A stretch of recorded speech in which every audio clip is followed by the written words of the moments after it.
नमस्कार, मैं हूं सुधीर चौधरी और डिकोड में आपका स्वागत है। आज आपने देखा होगा मेरी वॉक थोड़ी सी अलग है।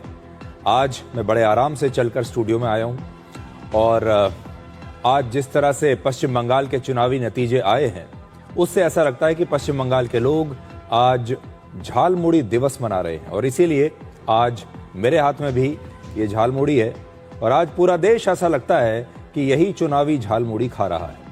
आज हम इसी झालमुड़ी की तरह सबसे तीखा चुनावी विश्लेषण आपके लिए पेश करेंगे और आपको बताएंगे कि 15 साल से मुस्लिम वोटों के आधार पर लगातार चुनाव जीत रही ममता बनर्जी इस बार उन पर कैसे हिंदू वोट भारी पड़ गए और पश्चिम बंगाल का चुनाव हिंदू मुसलमान का चुनाव बन गया। आज भारत की जनता ने एक नहीं बल्कि तीन मुख्यमंत्रियों को चुनाव हराया है। आज ममता बनर्जी चुनाव हार गई, एम.के. स्टालिन चुनाव हार गए और पिनाराई विजयन भी चुनाव हार गए।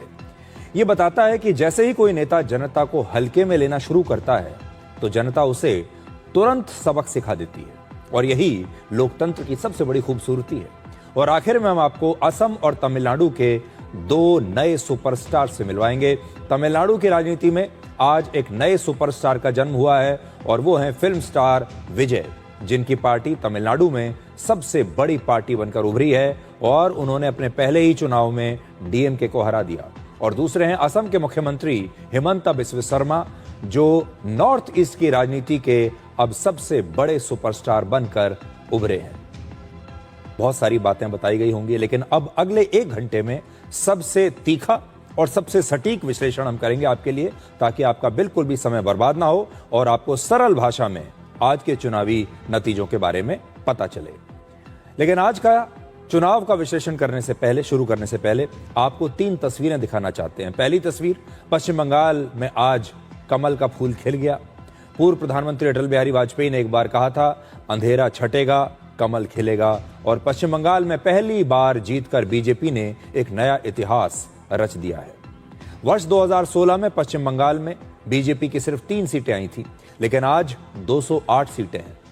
बीजेपी ने पिछले 2 दशकों में पश्चिम बंगाल में सिर्फ शून्य से शिखर तक का सफर तय नहीं किया, बल्कि आज से भारत में एक नई राजनीति की शुरुआत की है। पश्चिम बंगाल से ही निकलकर डॉक्टर श्यामा प्रसाद मुखर्जी ने हिंदुत्व और सांस्कृतिक राष्ट्रवाद की नींव रखी।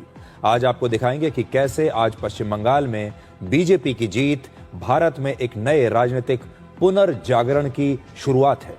पिछले महीने प्रधानमंत्री मोदी कोलकाता के प्रसिद्ध ठनठनिया का इन तस्वीरों में पूरी कहानी छिपी हुई है। इसलिए आज हम सबसे पहले पश्चिम बंगाल के लोगों से पूछना चाहते हैं, हाउस द जोश, और उसका जवाब पश्चिम बंगाल की जनता ने कुछ इस तरीके से दिया है। जरा ये नक्शा देखिए, पूरा की पूरा पश्चिम बंगाल एक ही रंग में रंगा हुआ है और वो रंग है भगवा और सिर्फ भगवा। बीजेपी 293 सीटों में से 208 सीटों पर जीत की तरफ बढ़ रही है और आज पश्चिम बंगाल में उसका वोट शेयर बढ़कर लगभग 46% तक पहुंच गया है। इस नक्शे में 3 बड़ी बातें हैं। पहला, पश्चिम बंगाल के लगभग हर क्षेत्र, चाहे नॉर्थ हो, साउथ हो, ईस्ट हो, वेस्ट हो, हर जगह बीजेपी ने बढ़त बनाई है। दूसरा, पश्चिम बंगाल की पश्चिमी सीमाएं जो उड़ीसा और झारखंड से लगती हैं, वहां बीजेपी का प्रदर्शन बहुत बढ़िया रहा है, जबकि उत्तर बंगाल में जो क्षेत्र सिक्किम, नेपाल और भूटान की सीमाओं से जुड़े हैं, वहां बीजेपी ने लगभग क्लीन स्वीप कर दिया है। दार्जिलिंग और जलपाईगुड़ी इसी क्षेत्र में आते हैं। और तीसरा, पश्चिम बंगाल के जो इलाके बांग्लादेश की सीमा से लगे हैं, खासकर वहां मुस्लिम आबादी ज्यादा है, वहां टीएमसी का प्रभाव ज्यादा है। इसलिए कई ऐसे सीमावर्ती जिले जहां मुस्लिम आबादी लगभग 25 से 26% है, वहां भी बीजेपी को बड़ी सफलता मिली है। जैसे नॉर्थ 24 परगना में बीजेपी 33 में से 23 सीटों पर आगे है। पिछली बार बीजेपी यहां सिर्फ 5 सीटें जीती थी, टीएमसी ने यहां 28 सीटें जीती थी। इससे साफ पता चलता है कि हिंदू वोटर्स ने एकजुट होकर बीजेपी के पक्ष में वोटिंग की है और पश्चिम बंगाल के इतिहास में पहली बार इतने बड़े स्तर पर हिंदू वोटों का ध्रुवीकरण देखने को मिला है। इसलिए शुरुआत में ही मैं आपसे ये कहना चाहता हूं कि ये जो पश्चिम बंगाल का चुनाव है, असल में ये हिंदू और मुसलमान का चुनाव बन गया था। अभी तक ममता बनर्जी मुस्लिम तुष्टीकरण करके, मुस्लिम वोटों में ध्रुवीकरण करके ये चुनाव जीतती आई थी, लेकिन पहली बार पश्चिम बंगाल के हिंदुओं ने जबरदस्त वोटिंग की है और इस बार हिंदू वोटों में ध्रुवीकरण हुआ है। अब आप देखिए कैसे पिछले 15 वर्षों में पश्चिम बंगाल की राजनीति बदली और बीजेपी ने धीरे धीरे खुद को मजबूत किया।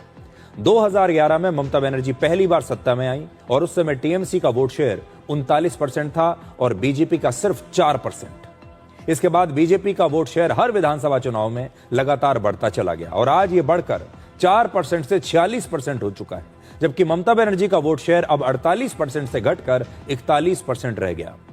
अब देखिए कैसे बीजेपी ने शून्य से शिखर तक का सफर पूरा किया। 2011 में बीजेपी एक भी सीट नहीं जीत पाई थी, उसके 285 उम्मीदवारों की जमानत जब्त हो गई थी। 2016 में, आज से सिर्फ 10 साल पहले, बीजेपी ने सिर्फ 3 सीटें जीती और उसके 263 उम्मीदवारों की जमानत जब्त हो गई।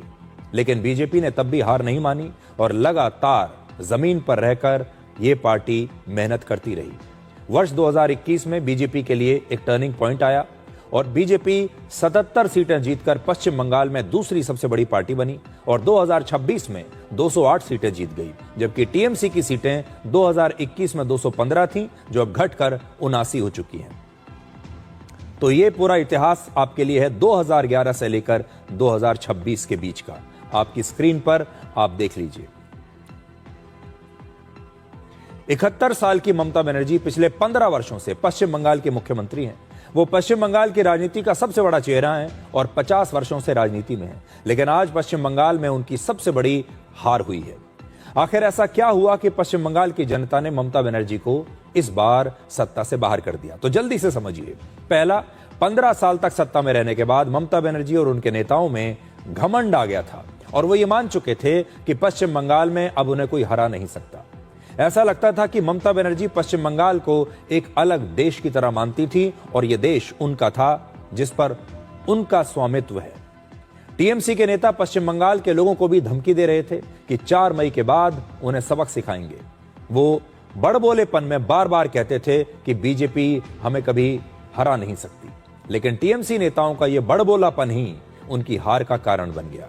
टीएमसी के नेता 4 मई के बाद प्रधानमंत्री से भी इस्तीफा देने की मांग कर रहे थे। अब आप टीएमसी के नेता डेरेक ओब्रायन का वो बयान याद कीजिए जिसमें उन्होंने कहा था कि 4 मई को ऐसे नतीजे आएंगे जिसमें प्रधानमंत्री मोदी की हार होगी और उन्हें प्रधानमंत्री के पद से इस्तीफा देना पड़ेगा। इससे आपको अंदाजा हो जाएगा कि ममता बनर्जी के नेताओं में कितना ज्यादा घमंड आ चुका था और वो किस तरह प्रधानमंत्री मोदी के लिए भी अभद्र भाषा का इस्तेमाल कर रहे थे। दूसरा, ममता बनर्जी हिंदू वोटर्स को साथ लेकर नहीं चली।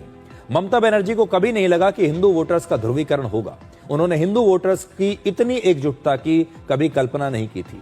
आजादी के बाद पहली बार पश्चिम बंगाल के इतिहास में हिंदू वोटों का इस तरह से ध्रुवीकरण हुआ है और बीजेपी को इसका श्रेय जाना चाहिए, क्योंकि बीजेपी ने उस हिंदू वोट बैंक को, जो कि इससे पहले बिल्कुल डिवाइडेड रहता था, जिसका विभाजन हो जाता था, कुछ हिंदू कांग्रेस को वोट करते थे, कुछ बीजेपी को करते थे, कुछ कम्युनिस्ट पार्टियों को किया करते थे, इस बार बीजेपी सबको साथ लेकर आ गई और सारे हिंदुओं ने जबरदस्त तरीके से पहली बात तो ये बाहर निकलकर वोट किया और दूसरा सिर्फ एक ही पार्टी को वोट किया और वो थी बीजेपी।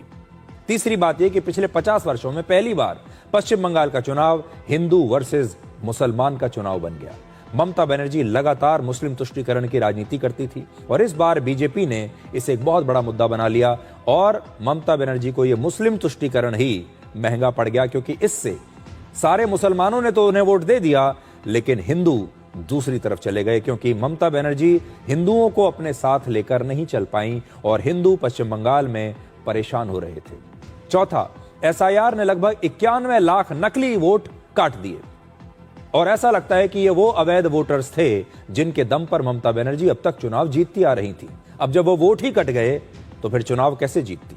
पांचवां, कड़ी सुरक्षा। पश्चिम बंगाल के चुनावी इतिहास में पहली बार सुरक्षा बलों के लगभग 2,40,000 जवानों की यहां तैनाती की गई। यहां के चुनाव में हिंसा होना आम बात थी। वोटर्स डर के मारे वोटिंग के लिए घरों से निकलते नहीं थे, लेकिन इस बार पूरी सुरक्षा होने की वजह से लोग निर्भय होकर घरों से बाहर निकले और उन्होंने रिकॉर्ड वोटिंग की। छठा, ममता बनर्जी के खिलाफ एंटी इनकम्बेंसी। इस बार के चुनाव में बीजेपी का बदलाव का नारा सुपरहिट हुआ और बदलाव आ गया। जैसे 2011 में कम्युनिस्ट पार्टियों के 34 वर्षों के शासन के खिलाफ ममता बनर्जी ने बदलाव का नारा दिया था, अब जो उन्होंने लेफ्ट पार्टीज के साथ किया, इस बार जनता ने वही ममता बनर्जी के साथ किया और वैसे ही ममता बनर्जी के 15 वर्षों के शासन के खिलाफ बीजेपी ने यह परिवर्तन का नारा दिया और जनता ने यह परिवर्तन कर दिया। आपको याद होगा पिछली बार बीजेपी ने ममता बनर्जी के खिलाफ कई ऐसे आपत्तिजनक बयान दे दिए थे। तो देखिए आज टीएमसी के इन नेताओं को आप क्या कहेंगे? कितना ओवर कॉन्फिडेंस था इनको, घमंड देखिए कितना था। अब बीजेपी की जीत की रणनीति को समझिए। पहला, ममता बनर्जी पर इस बार उन्होंने निजी हमले नहीं किए, कोई अपमानजनक भाषा का इस्तेमाल नहीं किया। 2021 के चुनाव से सबक लेते हुए पूरे चुनाव प्रचार के दौरान किसी भी बीजेपी नेता ने ममता बनर्जी के खिलाफ कुछ नहीं बोला। पूरे चुनाव प्रचार को बीजेपी के नेतृत्व में विकास और ममता बनर्जी के शासन में भ्रष्टाचार और खराब कानून व्यवस्था पर केंद्रित रखा। दूसरा, पुरुषों के मुकाबले महिलाओं का वोटिंग परसेंटेज बढ़ गया और यह बीजेपी के पक्ष में गया। अभी तक पश्चिम बंगाल में महिलाएं ममता बनर्जी को वोट देती थी।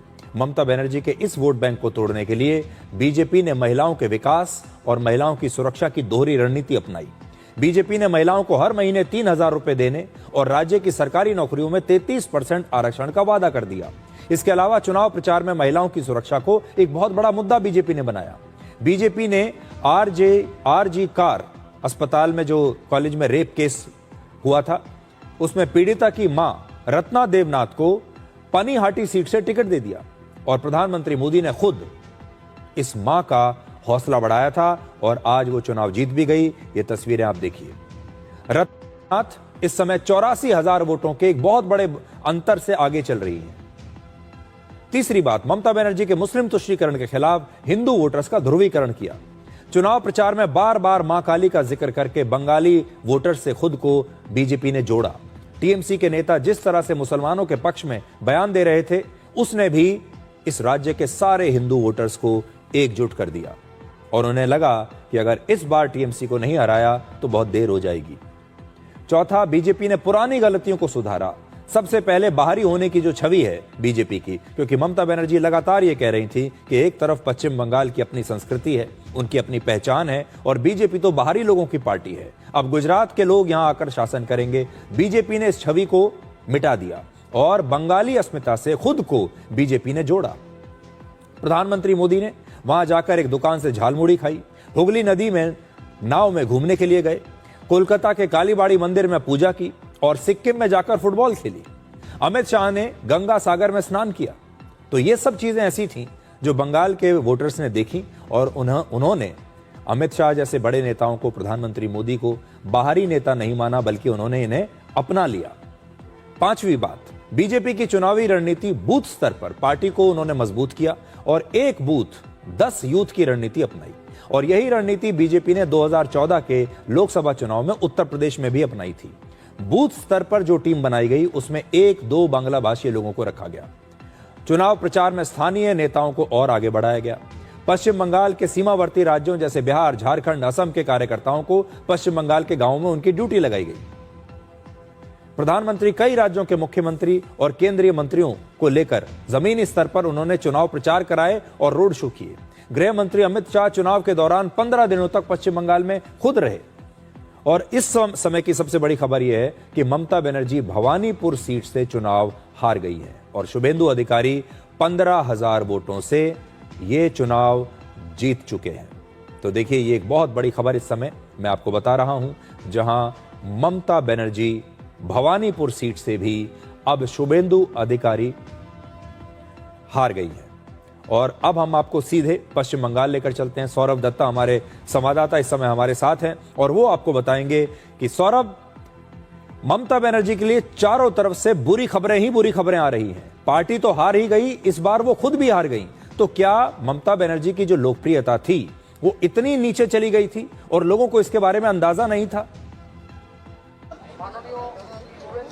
लगातार दूसरी बार 2021 में नंदीग्राम और नंदीग्राम के बाद भवानीपुर जो ममता बनर्जी की गढ़ मानी जाती थी, वहां पर भी, और वो मार्जिन क्या, नंदीग्राम में 1900 वोटों से ममता बनर्जी को हराया था शुभेंदु अधिकारी ने। लेकिन 5 साल बाद अभी जो फाइनल जो लीड हुआ है, जो डिक्लेयर किया गया है, उसमें फिगर बोला गया है 15,000 से भी ज्यादा वोट अगर मैं एग्जैक्ट फिगर बोलूं तो एग्जैक्ट है 15,114 वोटों से 15,114 वोटों से ममता बनर्जी को दूसरी बार हराया शुभेंदु अधिकारी ने।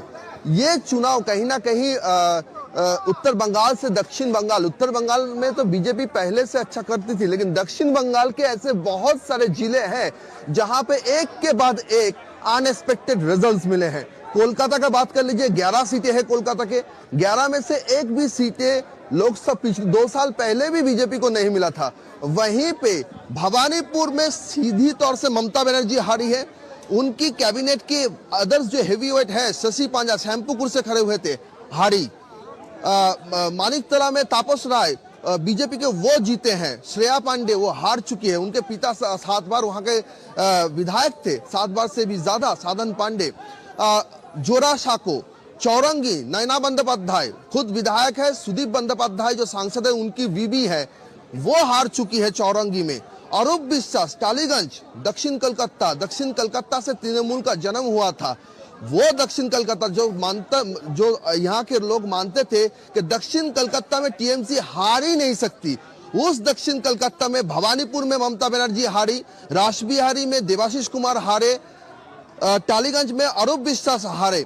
और बाकी जो रुझान अभी आने बाकी है वहां पर भी देखने को मिल रहा है कि सरप्राइजिंग रिजल्ट बीजेपी का है। तो कहीं ना कहीं ये माना जा रहा है कि 15 साल से जो anti incumbency factor Mamata Banerjee के खिलाफ एक एक करके इशू यहाँ पे देखा गया, चाहे वो शिक्षक घोटाला हो, चाहे वो राशन घोटाला हो, आवास दुर्नीति हो, या फिर हेल्थ में, स्वास्थ्य में भी एक के बाद एक घोटाले, और सबसे बड़ा आरजीकर कांड जहां पे एक डॉक्टर बेटी अस्पताल में इलाज कर, जब आम आदमियों के इलाज करने के लिए वहां पे ड्यूटी कर रहे थे, तो ड्यूटी के वक्त उनके साथ दुष्कर्म हुआ और उसके बाद उनका मर्डर होने का जो आरोप था। तो ये जो सारी जो बातें थे, ये सारी बातें, इसके बाद भी बहुत सारे चुनाव हुए हैं, लेकिन उसमें वो रिजल्ट नहीं आया रहा था। तो बंगाल की जनता कहीं ना कहीं मान रही थी कि जो इतने सारे मुद्दे हैं, भ्रष्टाचार के मुद्दे हैं, घोटाले के मुद्दे हैं, एंटी इनकम्बेंसी के मुद्दे हैं, और सबसे बड़ी जो इन्फिल्ट्रेटर्स के घुसपैठिया का जो मुद्दा है, जैसे कोलकाता सहित बहुत सारे जिले ऐसे थे जहां पे डेमोग्राफिक चेंजेस हो रहे थे, देखे जा रहे थे, और एक के बाद एक ममता बनर्जी को वो वाली मूवमेंट जो 1 सेकंड लगेगा कि 10 सेकंड लगेगा कि एक समुदाय एकजुट हो जाएगा और आप लोग कहीं रह नहीं पाओगे, आपको खत्म कर देंगे, ये जो सारी बातें इस बार हुआ, और इससे पहले भी जो सारे घोटाले थे, कहीं ना कहीं मानना था कि क्यों ये सारे रिफ्लेक्ट नहीं हुआ। लेकिन इस बार जब चुनाव निष्पक्ष हुआ, जब चुनाव भय मुक्त हुआ, डरहीन चुनाव हुआ, जब एक भी मौत नहीं हुआ कि ये पूरे चुनाव में, और बंगाल में भी 2 चरणों में चुनाव होना पॉसिबल है, ये जब चुनाव आयोग ने करके दिखाया, जब हर एक श्रेणी के लोग जो वोटर्स हैं, चाहे वो बहुमंजिलिया में रहने वाले वोटर्स हो या फिर झुग्गी में रहने वाले वोटर्स हो, सभी ने जब अपने वोटर्स दिए, तो जिस वोट बैंक का दावा ममता बनर्जी की दल कर रही थी, पार्टी कर रही थी, कहीं ना कहीं देखने को मिला कि वो दावे सारे खोखले हैं। सुदीप जी, आपके लिए ये मैं झालमुड़ी लेकर आया हूं, आप भी झालमुड़ी खाइए। और आज जो चुनावी नतीजे आए हैं, ये पूरे देश के लिए आंख खोल देने वाले नतीजे हैं। आपका बहुत बहुत शुक्रिया। अब देखिए, शुभेंदु अधिकारी 2 सीटों पर लड़ रहे थे, वो नंदीग्राम सीट से भी 9,600 वोटों से आगे चल रहे हैं, और शुभेंदु अधिकारी की जो चुनावी राजनीति है, उन्हें उसमें जायंट किलर माने जाते हैं, बड़े बड़ों को वो हरा चुके हैं। 2021 में पिछले चुनाव में शुभेंदु अधिकारी ने ममता बनर्जी को नंदीग्राम से 2,000 वोटों से हराया था, और इस बार भी शुभेंदु अधिकारी ने उन्हें हरा दिया है। बीजेपी की शानदार जीत के बाद आज प्रधानमंत्री मोदी हमेशा की तरह दिल्ली में बीजेपी के मुख्यालय पहुंचे और बीजेपी कार्यकर्ताओं को उन्होंने संबोधित किया। प्रधानमंत्री ने आज कहा कि पश्चिम बंगाल की जीत बदलाव की जीत है, और आज उन्होंने यह भी बता दिया कि आने वाले दिनों में पश्चिम बंगाल के लिए क्या बड़े फैसले बीजेपी की नई सरकार लेने वाली है। उन्होंने कहा कि दुनिया भर में युद्ध और अस्थिरता का माहौल है। जब ये चुनाव चल रहे थे, उस समय ईरान का युद्ध चल रहा था, और ऐसी अस्थिरता के बीच भारत के लोगों ने एक स्थिर सरकार के लिए वोट दिया है। भारत के लोगों ने ऐसे समय में भी बीजेपी को अपनी पहली पसंद बनाया है। तो आज जो आप टैली अपनी स्क्रीन पर नीचे देख रहे हैं, इसमें देखिए शुभेंदु अधिकारी खुश हैं और वो ऐसे विक्ट्री का साइन बना रहे हैं, और ममता बनर्जी आज आपको बहुत दुखी नजर आ रही हैं, क्योंकि शायद उन्होंने भी कल्पना नहीं की थी कि उन्हें सिर्फ 79 सीटें मिलेंगी। पिछली बार जो उन्होंने बीजेपी के साथ किया था, इस बार पश्चिम बंगाल की जनता ने उनके साथ कर दिया। पिछली बार बीजेपी को 77 सीटें मिली थी और इस बार 79 सीटें मिलने का जो नंबर है वो ममता बनर्जी का है। अब बड़ी बात यह है कि बीजेपी की सरकार उत्तराखंड में गंगोत्री से लेकर पश्चिम बंगाल में गंगा सागर तक है।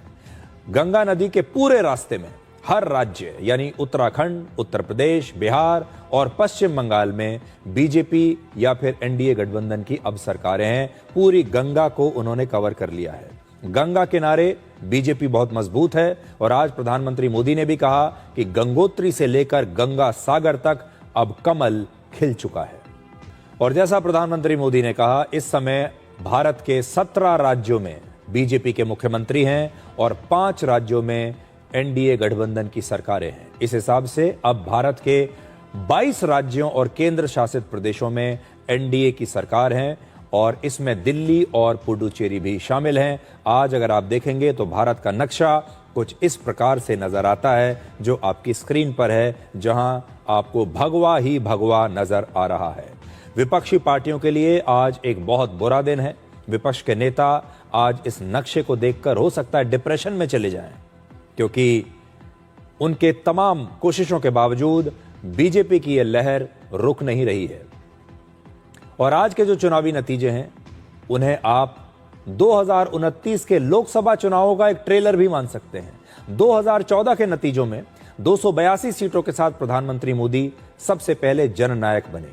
फिर 2019 में 303 सीट जीतकर वो एक शक्तिशाली नेता बने और 2024 में 240 सीटों पर जब बीजेपी बिल्कुल फंस गई 240 सीटों पर, तब प्रधानमंत्री मोदी उस दिन एक घायल शेर की तरह नजर आए थे और उसके बाद जो कुछ हुआ वो ऐतिहासिक है। बीजेपी को उड़ीसा, हरियाणा, महाराष्ट्र, दिल्ली और बिहार में शानदार जीत मिली है। लेकिन उस दिन मैं आपको जो जून 2024 की तस्वीर दिखा रहा हूं, उस दिन प्रधानमंत्री मोदी थोड़े से निराश दिख रहे थे। उनकी आंखों में उस दिन निराशा दिख रही थी और तब से बीजेपी ने एक अलग ही पटकथा लिखी है। लगभग 50 वर्षों में पश्चिम बंगाल में जब भी रिकॉर्ड वोटिंग हुई है तो सत्ता परिवर्तन हुआ है। लेकिन उससे पहले प्रधानमंत्री मोदी की यह तस्वीर मैं आपको दिखाना चाहता हूं। ये जून 2024 की है, जिस दिन नतीजे आए थे चुनाव के, लोकसभा चुनाव के। उस दिन प्रधानमंत्री मोदी निराश दिखे थे और आज इस तस्वीर की बड़ी चर्चा चल रही है और ये एक टर्निंग पॉइंट हो सकता है। शायद उस दिन प्रधानमंत्री मोदी ने एक घायल शेर की तरह महसूस किया होगा और उस दिन से उन्होंने सोचा होगा कि अब कुछ नया करना होगा, कुछ बड़ा करना होगा। और उस दिन के बाद से लेकर अब तक जितने भी बड़े चुनाव हुए हैं, बीजेपी ने शानदार तरीके से हर चुनाव को लगभग जीता है। विपक्षी दल उस दिन बीजेपी को रूल आउट कर रहे थे, कह रहे थे कि बस अब बीजेपी का जितना भी अच्छे दिन थे वो सब समाप्त होने वाले हैं, बीजेपी अब नीचे ही नीचे जाएगी। लेकिन उसके बाद से बीजेपी ने कैसे कमबैक किया है, प्रधानमंत्री मोदी ने कैसे कमबैक किया और ये 240 सीटों वाली जो सरकार थी, ये पहले के मुकाबले भी कितनी ज्यादा मजबूती से इसने काम किया, ये देखने वाली बात है। और ये एक लाइफ लेसन है हमारे देश के लोगों के लिए कि कई बार नतीजे अपने हिसाब से नहीं आते हैं, लेकिन परिश्रम करने के बाद, मेहनत करने के बाद उसे भी ठीक किया जा सकता है। और आज की ये तस्वीर देखिए। इस बार अब मैं पश्चिम बंगाल पर वापस जाता हूं। पश्चिम बंगाल में विधानसभा चुनाव में 92.47% वोटिंग हुई है। आजादी के बाद आज तक पश्चिम बंगाल में कभी इतनी वोटिंग नहीं हुई। पिछले विधानसभा चुनाव में 82% वोटिंग हुई थी। 2011 में रिकॉर्ड 84% वोटिंग से ममता बनर्जी पहली बार मुख्यमंत्री बनी थी।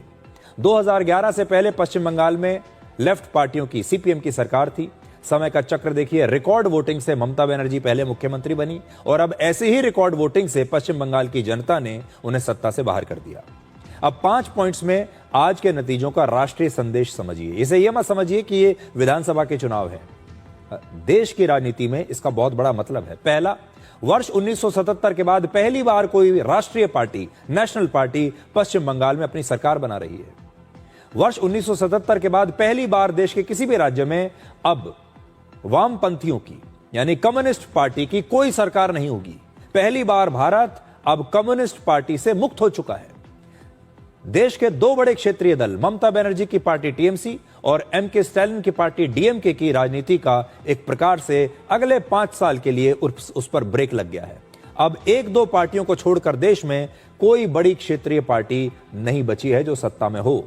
कागजों में आज भी वैसे तो देश में 5-6 ऐसी पार्टियां हैं जिन्हें राष्ट्रीय पार्टी कहते हैं, लेकिन अब ना तो कोई मजबूत राष्ट्रीय पार्टी बची है भारत की राजनीति में और ना ही कोई मजबूत क्षेत्रीय पार्टी बची है। यानी 2029 के लिए विपक्ष लगभग समाप्त हो चुका है। रीजनल पार्टीज की जो हालत हो रही है वो आप देख लीजिए। इस समय टीएमसी का क्या हाल हुआ आज आप देख लीजिए, डीएमके का क्या हाल हुआ देख लीजिए। उड़ीसा में बीजेडी बीजेपी से पहले ही चुनाव हार चुकी है। बिहार में आरजेडी अब सत्ता के बिल्कुल बाहर है, किसी स्थिति में नहीं है। इसी प्रकार से दिल्ली में आम आदमी पार्टी को बीजेपी ने हराया। महाराष्ट्र में अगर आप देखें तो शिवसेना और एनसीपी लगभग टूट चुकी हैं, खत्म हो चुकी हैं। तो रीजनल पार्टीज धीरे धीरे कैसे खत्म हो रही हैं और एक जो बड़ी राष्ट्रीय पार्टी हुआ करती थी कांग्रेस, वो कैसे उसके फुटप्रिंट्स अब मिटते जा रहे हैं, तो ये भी देखिए। तो 2029 में बीजेपी का मुकाबला करने की स्थिति में बचेगा कौन? हिंदुत्व और राष्ट्रवाद वर्सेस क्षेत्रीय अस्मिता की अब ये जो नई बहस है अब ये खत्म हो चुकी है। पहले इसको बड़ा कहा जाता था कि राज्यों की जो अपनी पहचान है उसे बीजेपी खत्म कर रही है, लेकिन अब ऐसा नहीं है। हर चुनाव में पुरुषों के मुकाबले महिलाएं ज्यादा वोट डाल रही हैं और वर्ष 2029 के चुनाव पर भी ये इसका असर सीधा आपको देखने को मिलेगा। जनसंघ के संस्थापक श्यामा प्रसाद मुखर्जी की जन्मभूमि पश्चिम बंगाल में 75 साल के बाद ये कमल खिला है। पश्चिम बंगाल को जीतकर आज बीजेपी ने अपनी पार्टी के पितामह श्यामा प्रसाद मुखर्जी को एक सच्ची श्रद्धांजलि दी है। 1951 में श्यामा प्रसाद मुखर्जी ने जनसंघ की स्थापना की थी और बाद में उनके विचारों के आधार पर ही जनसंघ के नेताओं ने वर्ष 1980 में बीजेपी की स्थापना की। 1952 में भारतीय जनसंघ ने 3 लोकसभा सीटें जीती थी, जिनमें से 2 पश्चिम बंगाल से थी। श्यामा प्रसाद मुखर्जी भी लोकसभा का चुनाव खुद जीत गए थे। आज के नतीजों ने साबित कर दिया कि पश्चिम बंगाल की जनता ने उस सांस्कृतिक राष्ट्रवाद को अब जाकर स्वीकार कर लिया है जिसकी नींव श्यामा प्रसाद मुखर्जी ने उस जमाने में रखी थी। गुजरात में इस बार बीजेपी को अब तक का हाईएस्ट वोट शेयर मिला है। ये भाजपा की गुड गवर्नेंस नीतियों की सफलता का बहुत बड़ा उदाहरण है। साथियों, आज भाजपा के कार्यकर्ता के रूप में मेरे मन में बार बार एक और बात आ रही है और वो बात यह है कि डॉक्टर श्यामा प्रसाद मुखर्जी की आत्मा को आज कितनी शांति मिली होगी।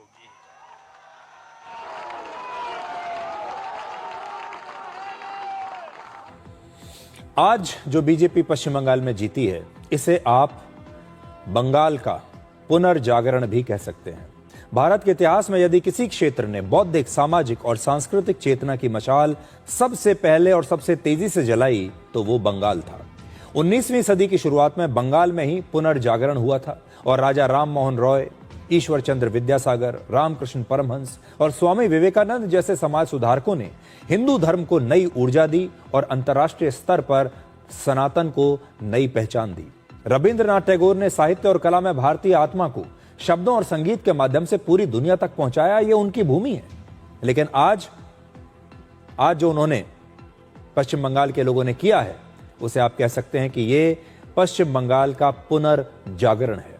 ये पश्चिम बंगाल की एक नई जागृति है और आज के बाद जो पश्चिम बंगाल में नए बदलाव आएंगे, अब वो पश्चिम बंगाल को वाकई में भविष्य की तरफ लेकर जाएंगे। लेकिन बड़ी बात जो है वो ये कि पश्चिम बंगाल की जनता ये समझ चुकी थी कि इस बार अगर टीएमसी नहीं हारी तो पश्चिम बंगाल के लिए और पश्चिम बंगाल की जनता के लिए अगले 5 साल बहुत ही ज्यादा घुटन भरे होंगे और फिर बीजेपी भी शायद ममता बनर्जी को हरा नहीं पाएगी। और इसलिए एक डू और डाई जिसे हम अंग्रेजी में कहते हैं, करो या मरो वाली जो स्थिति थी वो पश्चिम बंगाल की जनता की थी। और बीजेपी के जो स्ट्रैटेजी है, जो उसके नेता हैं, उनकी तो तारीफ करनी ही चाहिए कि वो बहुत अच्छे से चुनाव लड़े। लेकिन पश्चिम बंगाल की जो जनता है वो भी इस बात को समझ चुकी थी और यही कारण है कि वहां 92-93% की इस बार वोटिंग देखने को मिली, क्योंकि जनता खुद ये बदलाव करने के लिए बहुत ही आतुर थी। जनता बहुत बेचैन थी और आप देखिए यही लोकतंत्र की सबसे बड़ी खूबसूरती है। और ममता बनर्जी जैसे जो नेता हैं, जो सेकुलरिज्म के नाम पर अक्सर ये राजनीति करते हैं मुस्लिम तुष्टीकरण की, ये उनके लिए भी एक बहुत बड़ा सबक है कि जिस दिन मुस्लिम तुष्टीकरण की राजनीति उल्टी पड़ती है और हिंदू वोटर जो हैं उनमें जागृति आ जाती है, जब वो जाग जाते हैं तो फिर ऐसे नेताओं का क्या हाल करते हैं, ये आज देखने वाली बात है। ममता बनर्जी ने पश्चिम बंगाल के लोगों को हल्के में लिया। ममता बनर्जी ने पश्चिम बंगाल के खास तौर पर जो हिंदू वोटर थे उन्हें बहुत असहाय मान लिया। उन्होंने सोचा कि ये वोटर्स कुछ कर नहीं पाएंगे, ये वोटर्स विभाजित हैं, इनके वोट बट जाएंगे, इसलिए उन्होंने सिर्फ और सिर्फ मुस्लिम तुष्टीकरण पर पूरा अपना जोर बनाए रखा। विकास के बारे में कभी सोचा नहीं, पश्चिम बंगाल की जो बाकी की जनता थी उसके बारे में सोचा नहीं, लॉ एंड ऑर्डर के बारे में सोचा नहीं। और जो वो बदले की बात करती थी, असल में पश्चिम बंगाल की जनता ने उनसे ये बदला ले लिया और ये बहुत बड़ा बदला पश्चिम बंगाल की जनता ने लिया है और ये बदला लिया है बदलाव के लिए। इसलिए जो विपक्ष के बाकी के नेता हैं, जो ये सपना देख रहे थे कि एक दिन ममता बनर्जी पूरे विपक्ष को लीड करेंगी, आज उनके लिए भी ये एक बहुत बड़ा सबक है कि अगर आप सिर्फ मुस्लिम तुष्टीकरण की राजनीति करते रहेंगे तो एक दिन आपके साथ भी ये हो सकता है, क्योंकि हिंदू वोटर जाग गया है। अब आपको तमिलनाडु लेकर चलते हैं, जहां एक और बहुत बड़ा सरप्राइज है और लोग ये सवाल पूछ रहे हैं कि क्या 51 साल के जोसेफ विजय चंद्रशेखर तमिलनाडु के नए एमजीआर बन जाएंगे। विजय की पार्टी टीवीके को 107 सीटें मिली हैं और उनका वोट शेयर है 35% के आसपास। तमिलनाडु में बहुमत के लिए 118 सीटें चाहिए, यानी विजय की पार्टी को सिर्फ 11 सीटें और चाहिए और इसके बाद वो अपने दम पर सरकार बना सकते हैं और मुख्यमंत्री बन सकते हैं। इससे पहले वर्ष 1977 में मशहूर अभिनेता एमजी रामाचंद्रन अभिनेता से तमिलनाडु के मुख्यमंत्री बने थे और जब उन्होंने अपनी पार्टी बनाई थी तो पहले ही चुनाव जो उन्होंने लड़ा, पहले चुनाव में ही उन्होंने 130 सीटें जीत ली थी। इस चुनाव में विजय की पार्टी को सबसे ज्यादा सीटें मिली हैं, यानी वो तमिलनाडु की पहली ही बार में सबसे बड़ी पार्टी बन गई और विजय के समर्थक लगातार तमिलनाडु के अलग अलग शहरों में आज अपनी जीत का जश्न मना रहे हैं। विजय की भी नई तस्वीरें आ गई हैं, देखिए तमिलनाडु की ये तस्वीर।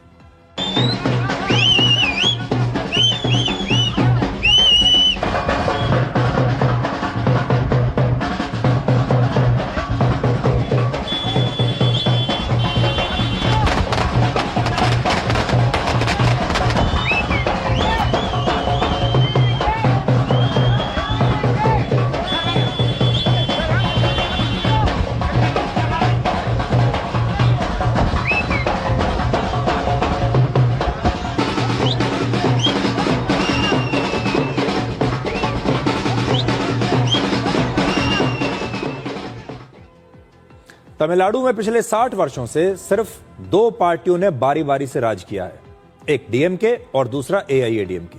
लेकिन इस बार विजय तमिलनाडु की राजनीति के नए सुपरस्टार बन गए हैं और यह पहली बार ऐसा हुआ है जब एक तीसरी पार्टी तमिलनाडु में एंट्री की है जिसने। हैरान करने वाली बात यह कि विजय ने अपनी पार्टी टीवीके सिर्फ 2 साल पहले बनाई थी और उन्होंने अपने पहले ही चुनाव में डीएमके को हरा दिया, जबकि डीएमके की स्थापना 77 साल पहले 1949 में हुई थी। इतनी पुरानी पार्टी को विजय की एक नई पार्टी ने पहले चुनाव में ही हरा दिया।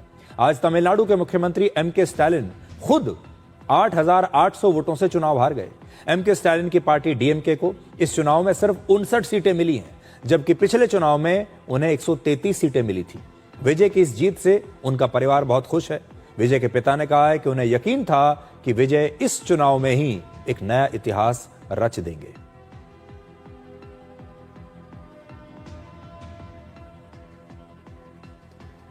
वर्ष 1994 में विजय की एक फिल्म आई थी जिसका नाम था रसीगन, और इसके बाद ही वो अपने फैंस के बीच थलापति के नाम से मशहूर हो गए। थलापति का मतलब होता है लीडर।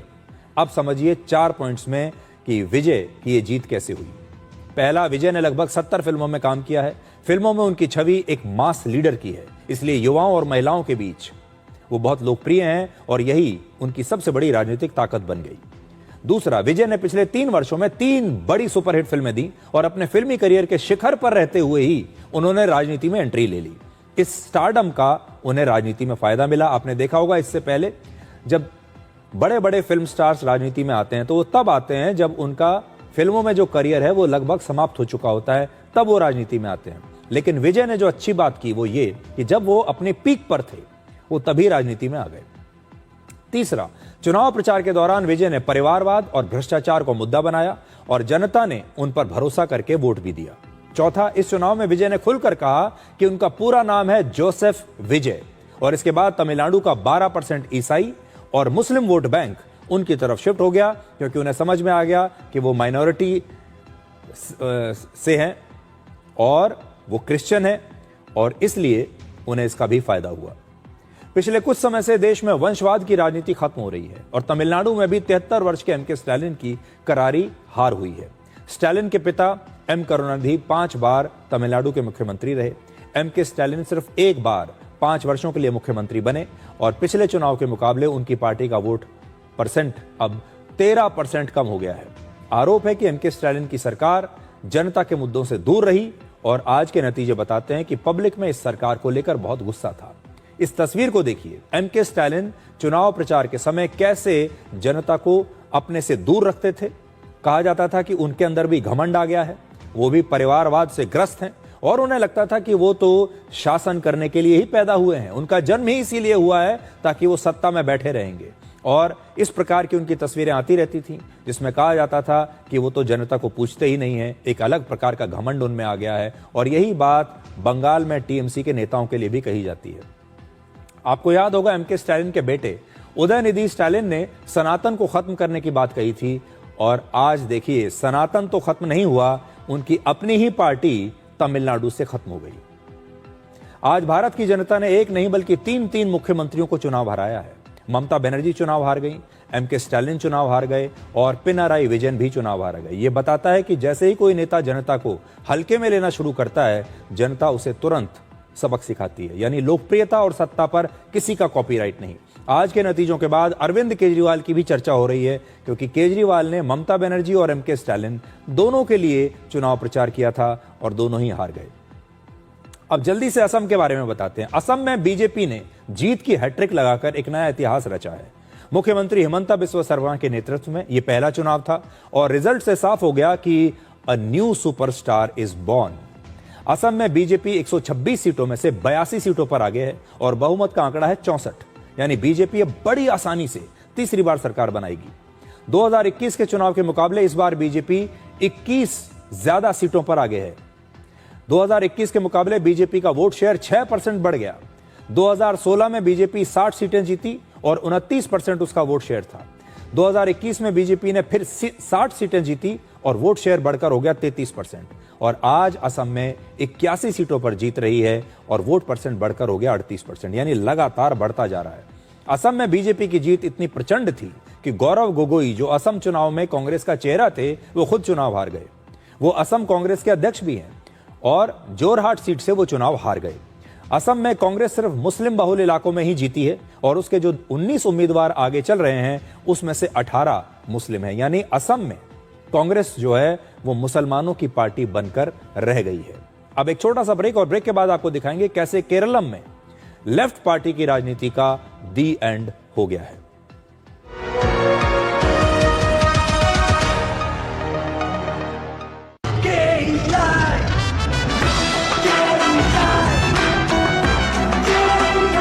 विकसित भारत का विकसित भारत। भारत की सबसे बड़ी gold loan NBFC Muthoot finance से गोल्ड लोन लीजिए और फिर देखिए सोना क्या नहीं कर सकता। कॉल कीजिए 1-800-313-1212। हिंदुस्तान मिले हिंदुस्तान से। जय हो विजय हो देश हो विदेश हो जेके हो। देश का टायर जेके टायर। टेबल के ऊपर से जब भी खाते हैं दबा के खाते हैं, क्योंकि ये भाई साहब सब पचा देते। पर दिक्कत तो उन्हें आती है जो टेबल के नीचे से खाते। मुल्तानी पश्मीना, अपने हक का खाओ, सब कुछ पचाओ। आशीर्वाद के हर 10 किलो पैक पर 80 रुपए कैशबैक और 5 किलो पैक पर 40 रुपए कैशबैक। पैक के सामने दिया गया QR स्कैन कीजिए, पैक खोलिए, प्रोमो कोड पाइए और कैशबैक ले जाइए। दीदी नौकरी लग गई। अरे वाह, बधाई हो। तो अब तो ढेर सारी शॉपिंग। हाँ दी, नया मोबाइल। अरे रुको शहजादे, सैलरी से पहले खर्चे। इंस्टेंट लोन भी तो मिलता है। पहले बजट बनाना सीखो, फिर खर्च करो। पर दी देखो, कमाई का एक हिस्सा हमेशा बचाना चाहिए, लेकिन पार्टी देने से नहीं बचोगे तुम। हाँ दी, पार्टी मेरी, बजट तुम्हारा। अच्छा। RBI कहता है सही वित्तीय बर्ताव करे आपका बचाव। PIMR Indore joins India's elite universities, bringing global top 20 standards at a 32 years academic legacy. Learn to lead high quality education in management, commerce and law. Bharat की सबसे बड़ी gold loan NBFC Muthoot finance से गोल्ड लोन लीजिए और फिर देखिए सोना क्या नहीं कर सकता। कॉल कीजिए 1-800-313-1212।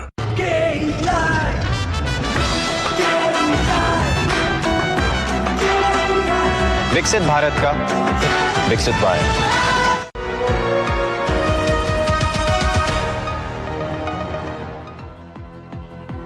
अब जल्दी से केरलम की बात कर लेते हैं। वहां हार के साथ ही भारत में अब कम्युनिस्ट शासन का आखिरी किला भी ढह गया है, लेकिन आज बीजेपी ने एक नई शुरुआत कर दी है।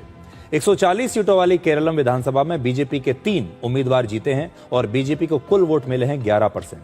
केरलम में इस समय बीजेपी की वही स्थिति है जैसी 10 साल पहले पश्चिम बंगाल में थी।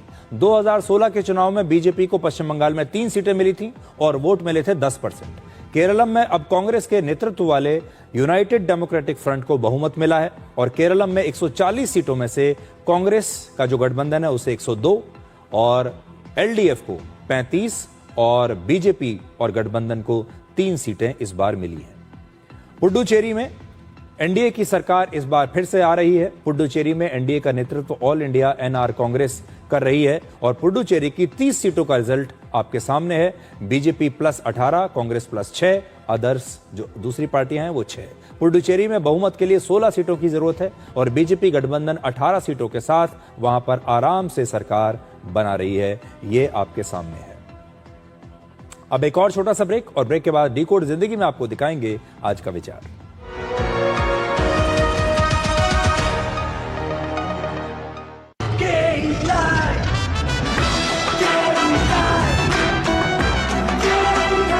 विकसित भारत का विकसित भारत।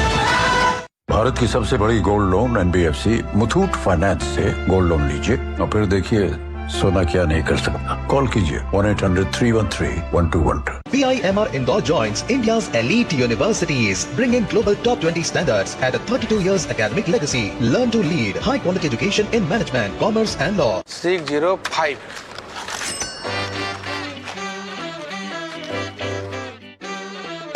बदलो बदलो आदत बदलो।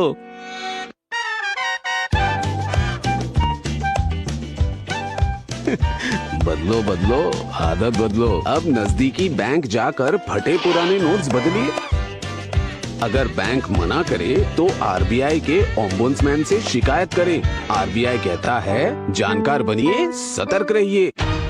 इस देश की हर माँ, बच्चे, बूढ़े, जवान, खिलाड़ी, डॉक्टर, इंजीनियर, सबको गाय भैंस की दूध की शक्ति पर भरोसा है। पर जब इन पशुओं को कपिला पशु आहार मिलेगा तभी तो दूध सिर्फ ज्यादा ही नहीं, शक्ति से भरपूर भी होगा।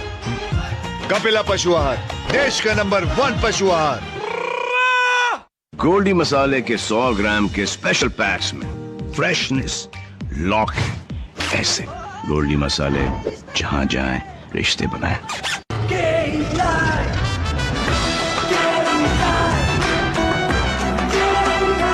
विकसित भारत का विकसित भारत।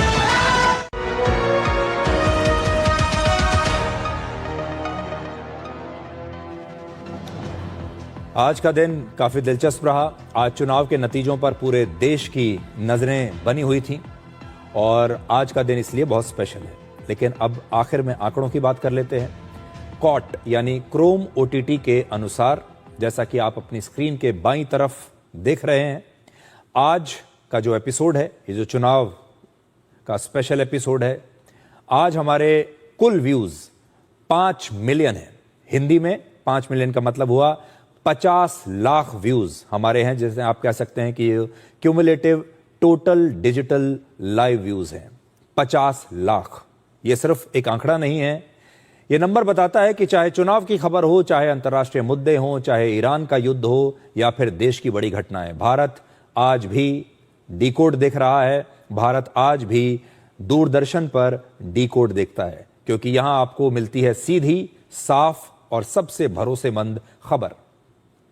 आज आपने दिन भर बहुत सारे चुनावी विश्लेषण देखे होंगे, बड़े बड़े एक्सपर्ट्स की बात सुनी होगी, बड़े बड़े पत्रकारों की बात सुनी होगी, जिन्होंने जलेबी की तरह घुमा फिरा कर आपको सारी बातें समझाई होंगी। हो सकता है कुछ लोगों ने उसमें मिलावट भी की हो और सही बात आप तक पहुंच ही ना पाई हो। इस 1 घंटे में हमारी कोशिश थी कि हम बिल्कुल ईमानदारी के साथ, बिल्कुल एक स्पष्टता के साथ इन चुनावों के जो नतीजे आए हैं उन्हें आप तक पहुंचाएं और आपको ये भी बताएं कि ये चुनाव के जो नतीजे हैं सिर्फ कुछ विधानसभा के नतीजे नहीं है, सिर्फ कुछ राज्यों के नतीजे नहीं है। इनका असर अब देश के आने वाले भविष्य पर भी आपको साफ साफ दिखाई देगा। इसका असर आपको 2029 के लोकसभा चुनाव पर भी दिखाई देगा। और एक बार मैं फिर आपको ये कहकर जा रहा हूं कि आज का दिन विपक्षी नेताओं के लिए बहुत बुरा दिन है, क्योंकि आज जो भी उन्होंने सोचा था उनके सारे अरमानों पर पानी फिर गया। तो आज के लिए डिकोड में इतना ही। अब आपसे हमारी अगली मुलाकात होगी कल रात 9 बजे। तब तक आप खुश रहिए, सुरक्षित रहिए, स्वस्थ रहिए। और जीत के 3 नियम हैं: खुद से वादा, मेहनत ज्यादा और मजबूत इरादा। नमस्कार।